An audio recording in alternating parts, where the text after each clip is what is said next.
আগত সকলকে অসংখ্য ধন্যবাদ যে আপনারা এখানে এই সময় এসেছেন রোজার মাঝে। এখানে আসলে আসাটা আমাদের কারোর জন্যই খুব সুখকর না।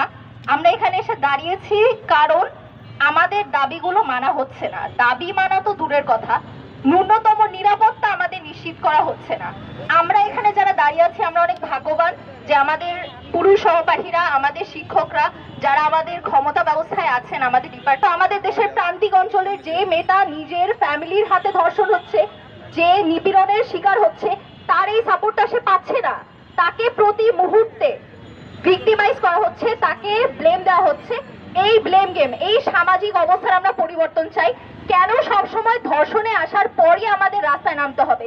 কেন আমাদের শুরু থেকে শেষ পর্যন্ত প্রত্যেকটা ক্ষেত্রে যখনই নারীর অবমাননা করা হচ্ছে, যখনই নারীর বিরুদ্ধে কিছু কণ্ঠস্বর তোলা হচ্ছে, কেন অপর পক্ষ থেকে কোনো প্রতিবাদ আসছে না? কেন শুধুমাত্র ধর্ষণের ক্ষেত্রেই এখানে আমাদের আসতে হচ্ছে? এটা আমাদের অবশ্যই দাবি যে প্রত্যেক ক্ষেত্রে ধর্ষণের, যে কোনো ধরনের নিপীড়নের, সহিংসতার সুষ্ঠু বিচার হোক। সে যেই করুক না কেন, হোক সে পরিবার, হোক সে সমাজ, কিন্তু সেটি কেন প্রয়োগ করা হচ্ছে না? আমাদের সমাজের প্রতিটি ক্ষেত্রে মেয়েদের সাথে যে বৈষম্যগুলো করা হচ্ছে, প্রতিটি ক্ষেত্রে চলতে ফিরতে যেই ধরনের বাধার আমরা সম্মুখীন হচ্ছে, প্রত্যেকটির বিরুদ্ধে আমাদের দাঁড়াতে হবে। আমাদের এটা নিজেদের অস্তিত্বের বিষয় হয়ে উঠেছে। আমাদের অস্তিত্ব আজকে বিপন্ন। আমরা আজকে নর্মালি যখন ভার্সিটিতে আসতে হয়, গাড়িতে পর্যন্ত, একটা নর্মাল বাসে পর্যন্ত আমাদেরকে সহিংসতার শিকার হতে হচ্ছে। প্রত্যেকটা মুহূর্তে আমরা এরকম একটা ভালনারেবল সিচুয়েশনে আসছি। তো এরকম অবস্থায় থাকতে কেউই চায় না।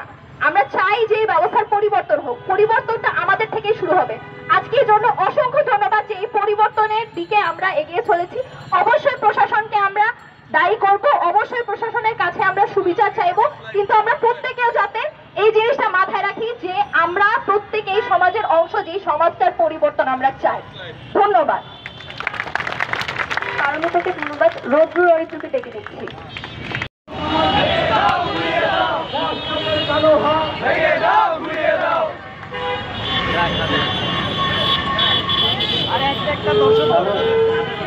আমাদের বিচারের সময় হয়ে গেছে। তারা